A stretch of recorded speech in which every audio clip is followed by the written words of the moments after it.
Κυρίες και κύριοι συνάδελφοι, δεν θα ακολουθήσω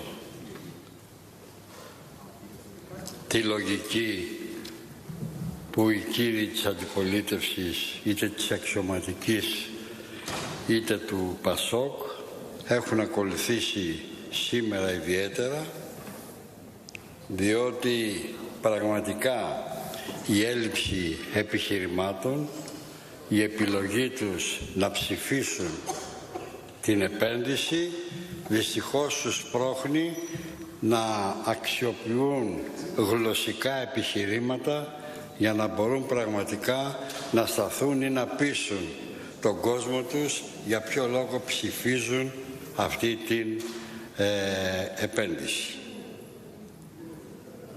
Απλά θα προσπαθήσω να απαντήσω σε κάποια ερωτήματα που τέθηκαν,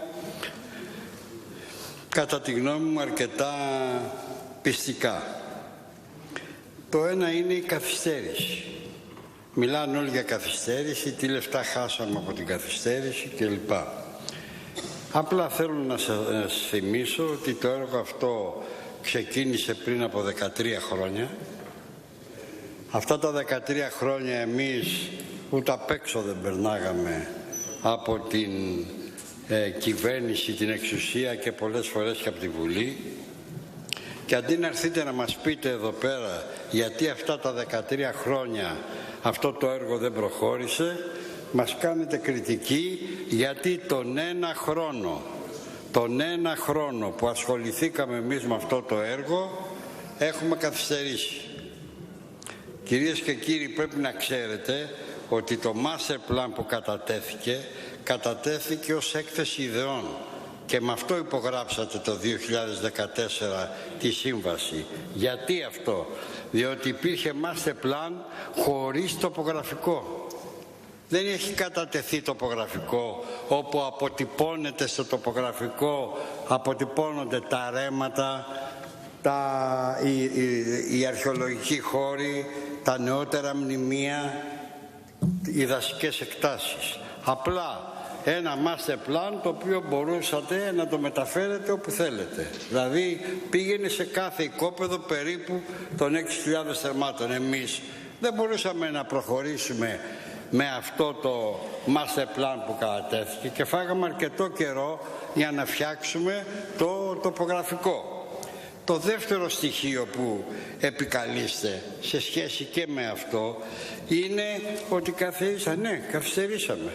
καθυστερήσαμε αυτό το χρόνο γιατί επιδιώξαμε και νομίζω σε μεγάλο βαθμό, θα τα πω αργότερα, σε μεγάλο βαθμό πετύχαμε να βελτιώσουμε τη σύμβαση την οποία βρήκαμε. Καταφέραμε να βελτιώσουμε την περιγραφή αυτού του Master Plan. Κατορθώσαμε να το σταθεροποιήσουμε αυτό το Master Plan.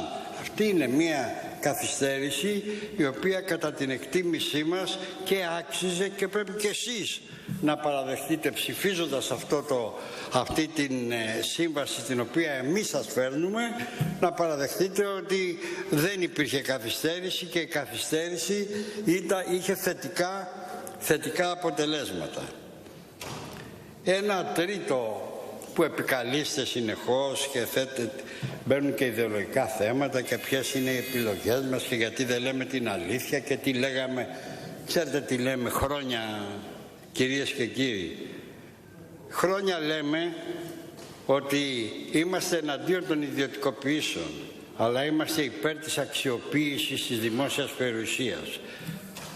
Και όταν λέμε είμαστε εναντίον των ιδιωτικοποιήσεων, είμαστε αυτών των ιδιωτικοποιήσεων που εσείς και οι συνεταίροι σας στο ΠΑΣΟΚ είχατε επιβάλει στην ελληνική κοινωνία. Δηλαδή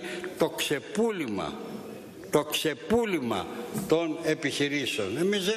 Εμείς δεν επιδιώξαμε αυτό και σε αυτές τις συμβάσεις τις οποίες εσείς είχατε υπογράψει και τις πήραμε και είμαστε αναγκασμένοι πραγματικά, γιατί το κράτος όπως λέμε έχει συνέχεια, είμαστε αναγκασμένοι να τις κρατήσουμε.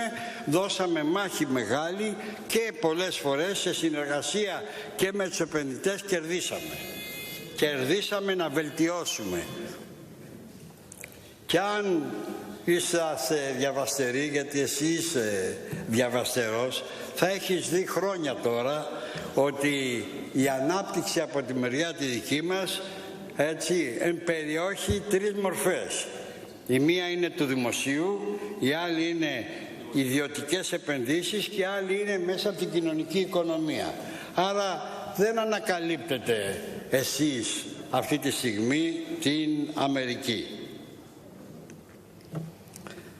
Λέτε ότι δεν κάναμε τίποτα. Αλήθεια δεν κάναμε τίποτα.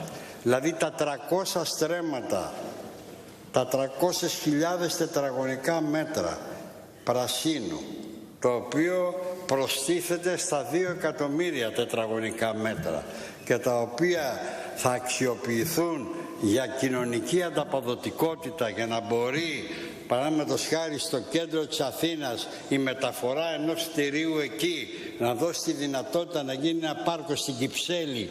Δεν είναι κέρδος αυτό? Αυτά δεν σας ενδιαφέρουν, έχω την εντύπωση, γιατί δεν μένετε στην Κυψέλη.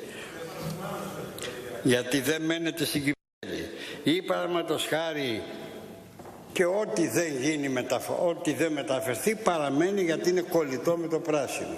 Δηλαδή δεν είναι κέρδος το ότι περίπου 900.000 τετραγωνικά οικοδομήσιμη επιφάνεια μειώθηκε από αυτή που είχε το master plan? Δεν είναι θετικό δηλαδή αυτό? Δεν αλλάζει το χαρακτήρα, δεν αλλάζει το χαρακτήρα της επένδυσης, δεν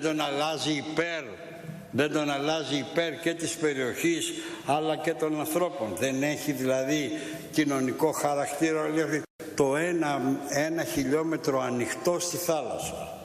Και ανοιχτό σημαίνει, και είναι σαφές αυτό γραμμένο και δεν παραφράζεται, ότι δεν θα έχει κτίρια. Μπορεί να έχει πολυθρόνες, μπορεί να έχει ένα beach bar, αλλά θα είναι ανοιχτό. Θα είναι ανοιχτό. Λέω όχι. Το πρόβλημα μας θα τα πω στο τέλος. Μαζί θα τα πούμε στο τέλος. Κύριε Υπουργέ, είσαστε στα 7 λεπτά. Αν είναι να έχουμε απαντήσει και πάμε στα 10, χαθήκαμε. Λοιπόν. Μαζί, ναι. Λέω λοιπόν και τα 300.000 στρέμματα και το ότι ένα κρίσιμο θέμα που τουλάχιστον ο χώρος του μαζικού αθλητισμού αλλά και ο χώρος του αθλητισμού δεν το περίμενε, γιατί εσείς το διώχνατε τον Άγιο Κοσμά. Η δική σας η σύμβαση τον Άγιο Κοσμά τον έδιωχνε. Η δική μας διαπραγμάτευση οδηγεί να παραμείνει ο Άγιος Κοσμάς μέχρι που να ξεκινήσουν τα έργα και μετά να μεταφερθεί όπως είναι, ολοζούπιτος, να μεταφερθεί επάνω από το δρόμο μέσα στα 6.000 στρέμματα. Αυτό είναι μεγάλη επιτυχία. Μην τα υποτιμάτε στην προσπάθειά σας να πείσετε ότι γίνανε όλα γίνανε κακά. Το 1,5 δις, πάλι δεν το διαβάσατε καλά κύριε Δένδια, το 1,5 δις επενδύσεων είναι πλέον των επενδύσεων οι οποίες είναι στα 4,5 δις. Και αν δείτε και τα κείμενα και τα προπαγανδιστικά που έχουν βγάλει οι επενδυτές, θα δείτε ότι αναβιβάζουν το μέγεθος στα 8 δισεκατομμύρια. Το 1,5 λέω είναι επιπλέον.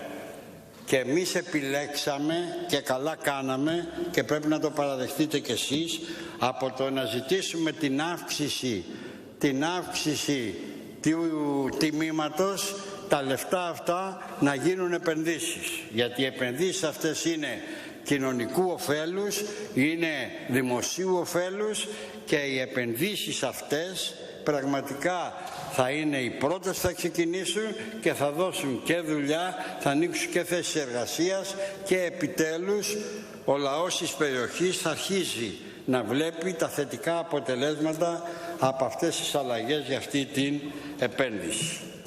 Κύριε Υπουργέ, πρέπει να τελειώνετε. Είμαστε στο διπλό χρόνο, Αναφερθήκα στους δημάρχους. Το ξέρετε ότι οι 3 δήμαρχοι χτες ήτουσαν σε συνάντηση με το Υπουργείο με την ΕΤΑΔ, με την ΤΑΙΠΕΔ, όπου υπεγράφει η σύμβαση στην οποία παραδίδεται η χρήση των παραλιών μέχρι και τη Βάρκιζα στους Δήμους, μέσα από τη λογική και από την συναντήληψη την οποία θα έχουμε μετά από τη μελέτη η οποία διεξάγεται για ανάπτυξη του παραλιακού μετώπου μέχρι την Βάρκιζα καταρχάς, και μετά θα πάμε και παραπέρα με τους άλλους, ούτως ώστε να υπάρχει μια ισορροπία στην ανάπτυξη αυτής της περιοχής και να μην είναι μόνο το κομμάτι του ελληνικού. Και ήταν και πάρα πολύ ευχαριστημένοι, και νομίζω εχθές εδώ στη συνομιλία που είχατε θετικά είχαν εκφραστεί και οι τρεις για αυτό το εγχείρημα και αυτή την προσπάθεια που κάναμε εμείς. Ολοκληρώνω, κυρίες και κύριοι, λέγοντας το εξής, ότι η δίκαιη ανάπτυξη, γιατί έγινε αναφορά, έχει σχέση με τις συνθήκες που ζούμε, κύριοι του ΚΚΕ. Και πραγματικά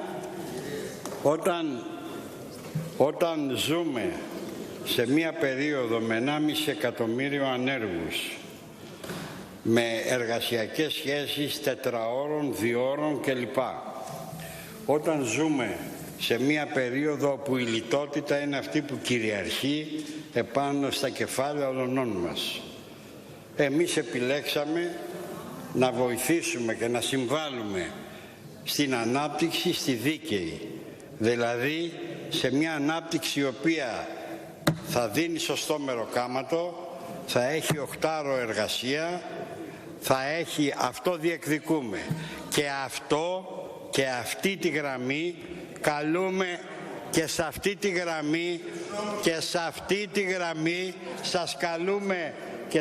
γραμμή σας καλούμε να μπείτε και να διεκδικήσουμε μαζί μια δίκαιη ανάπτυξη με αυτούς. Μάλιστα. Ευχαριστούμε, κύριε Υπουργέ. Ευχαριστούμε. Ευχαριστώ. Ο συνάδελφος κύριος Μαυροτάς από το Ποτάμι έχει το λόγο.